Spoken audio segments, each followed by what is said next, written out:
সকাল ৫টায় উঠে গেছি, কারণ রেডি হতে লাগবে। আজকে যাচ্ছি আমরা নাথুলা। তো দুজন ছিলাম আমরা, তো আমি আগে উঠে গিয়ে স্নান করে রেডি হচ্ছিলাম। আমি রেডি হওয়ার সময় সীমা তারপর স্নান করতে গিয়েছিল। ৬টা ৬:৩০টার দিকে আমরা নিচে নেমে গাড়িতে উঠেছি। তো নিচে নামার পরে আমাদের প্রত্যেকজনের হাতে টিফিন দিয়ে দিয়েছিল। টিফিনের মধ্যে ছিল কেক, ঝুরি ভাজা, ডিম ছিল আর বিস্কুটের প্যাকেট ছিল। এটা খেতে খেতে ভিউ এনজয় করতে করতে যাচ্ছিলাম। আর তারপর রাস্তায় কিছুটা আগে, নাথুলার কিছুটা আগে, তো আমাদের জুতোর দোকানে দাঁড় করালো। বললো যে তোমরা যে জুতোগুলো পরে আছো সেগুলো নর্মাল জুতো, যদি তোমরা বরফে ওঠো তোমাদের পুরো জুতো ভিজে যাবে। তো তাই জন্য এই জুতোগুলো নেওয়া হলো। ওপরে আমরা কোনো দোকান পাবো না, তাই নিচ থেকেই নেওয়া হলো। তো তারপরে প্রায় কিছুটা যাওয়ার পরে আমরা পৌঁছে গেলাম বাবা মন্দির। সেখানে আমরা ভিউ এনজয় করলাম। বাবা মন্দির থেকে বেরিয়ে পড়লাম অনেক জ্যামে।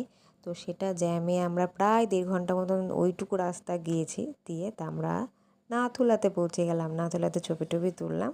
তারপর আমরা ব্যাক করছি। লাস্টে নিচে নামলাম। নিচে নেমে ছাঙ্গু লেকে এসেছিলাম।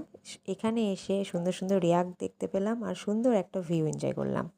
ছাঙ্গু লেকে যখন এসেছি তখন প্রায় বেজে গেছে ৫টা। আমাদের প্রায় অনেকগুলো, মানে আমাদের ৬টা গাড়ি ছিল, তার মধ্যে ৩টা গাড়ি অনেক নিচে নিয়ে চলে গেছে। তো ওরা প্রায় পৌঁছে গেছে হোটেলের বাসায়। আমরা লাস্টে ছিলাম। তো আমাদের অনেক দেরি হয়ে গিয়েছিল। এর জন্য অনেক কারণও হয়েছিল। আমরা সারাদিন না খেয়ে ছিলাম। না খেয়ে ছিলাম তো ঠিক আছে, কোনো কিছুই মনে হয়নি, কারণ আমরা প্রচণ্ড এনজয় করেছি আর বরফ প্রথম দেখেছি। এনজয় তো হবেই অবশ্যই। তো ধীরে ধীরে সুন্দর সুন্দর এই জায়গার ভিউগুলো দেখছিলাম আর লাদাখ ফিল হচ্ছিলো, মনে হচ্ছে আমরা লাদাখে চলে এসেছি এই রাস্তাগুলো দেখে। তো প্রায় ৭টার দিকে, ৭:৩০টাও না, ৭:৩০টার দিকে আমরা খেলাম। মাছ ভাত খেয়েছি আমি, আর কিচ্ছু নেইনি।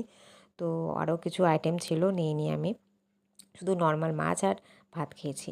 তারপর বললাম সীমা চল, আজকে যদি কিছু না কিনি তাহলে আর কালকে আমরা তো সকালবেলা বেরিয়ে যাব, তো আর কেনাও হবে না। তাই জন্য আমরা আবার আজকে আমি আর ওই এমজি মার্কেট গিয়েছি। বাদবাকি সবাই চলে গেছে অলরেডি কিনতে, আমি আর ওই ছিলাম হোটেলে, যে আমরা যাইনি। তো আমরা রেডি হয়ে বেরিয়ে গিয়েছিলাম জিনিস কিনে। আমরা প্রায় 9:30টার দিকে, তো আমরা ওখানে একটু বসে কিছুক্ষণ দেখলাম, থাকলাম। তারপর আমরা আবার রুমে এসেছি।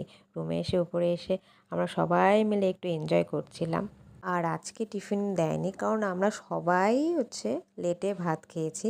তো তাই জন্য আমরা উপরে ছিলাম, উপরে কথা বলছিলাম, এনজয় করছিলাম। তো অনেকে খেয়েও নিচ্ছিল। তো আমরা ভাবলাম একটু লাস্টেই খাই। তারপর আমরা খাওয়া দাওয়া করলাম। খাওয়া দাওয়া করে আমরা রুমে আসলাম। রুমে কিছুক্ষণ থাকলাম। তারপর আমরা স্যারদের সাথে গান করলাম, স্যারদের সাথে টাইম স্পেন্ড করলাম। আর আজকের দিনটা তো খুবই সুন্দর কাটলো, খুবই মজা হলো। চলো টাটা।